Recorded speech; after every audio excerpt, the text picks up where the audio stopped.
In pochissimi giorni la polizia provinciale, dopo aver piazzato le telecamere, ha pizzicato numerosi incivili che con le loro autovetture conferivano rifiuti, anche pericolosi, sulle strade del territorio della provincia agrigentina.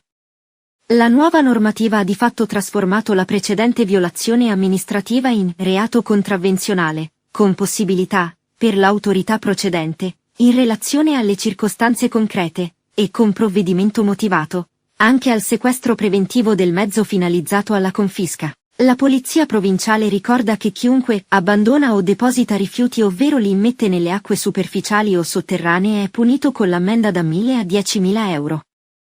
La pena aumenta se l'abbandono riguarda rifiuti pericolosi.